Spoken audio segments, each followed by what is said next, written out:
Magandang araw sa lahat, welcome po ulit dito sa atin channel ang Biyahe y Komida. Maraming salamat sa lahat ng nag-subscribe, indeed.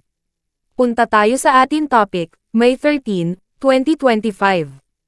Ashley Ortega, may mensahe kay Carmina Villaroel matapos mag-post nito ng kanilang litrato. Nag-post si Carmina Villaroel ng larawan noong May 12, 2025, upang ipagdiwang ang araw ng mga ina.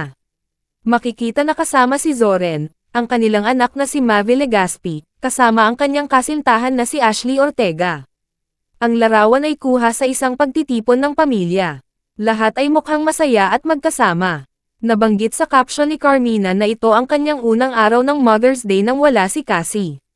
Ang larawan ay nakuhanan ng isang nakakaantig na sandali, kung saan maganda ang pagkakaangkop ni Ashley. She wrote, "Happy Mother's Day, Tita," using a heart emoji.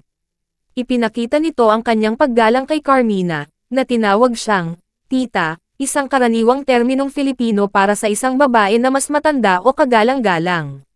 Binigyang diin nito ang kanyang mainit na relasyon kay Carmina at sa pamilyang Legaspi.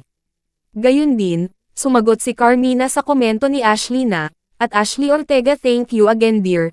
Ang kanyang sagot ay nakakuha ng 377 likes. Ito ay nagpakita ng kanyang pagpapahalaga sa batang aktres.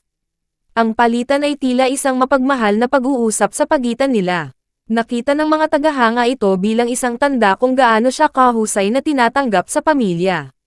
Narito ang ilan sa kanilang mga komento. "Mas maganda talaga pag magaan ang kasama. Positive vibes lang and inner peace is protected. Happy Mom's Day. Bashers will put you down. But people around you will protect and love you unconditionally. Just celebrate the gift of life and stay in the faithfulness of the Lord. Fourth pick for me. At lahat, Happy Mother's Day Miss Carmina." Si Ashley at Mavi ay napabalita simula noong unang bahagi ng 2025. Nagkita sila ilang taon na ang nakalilipas nang sumali si Mavi sa Sparkle GMA Artist Center. Kinumpirma ni Ashley ang kanilang relasyon sa Fast Talk kasama si Boy Abunda noong February 2025. Puntahan ang website ng kami at kami.com.ph at bisitahin ang Instagram ni Min_Villaroel at i-follow ito. At yan ang atin latest showbiz chika update for today, huwag kalimutan mag-subscribe. Click the notification bell for more showbiz chika updates, like and share the video at suportahan po ang atin Facebook page. Maraming salamat sa lahat ng nag-subscribe, indeed. Magandang buhay sa lahat, adios.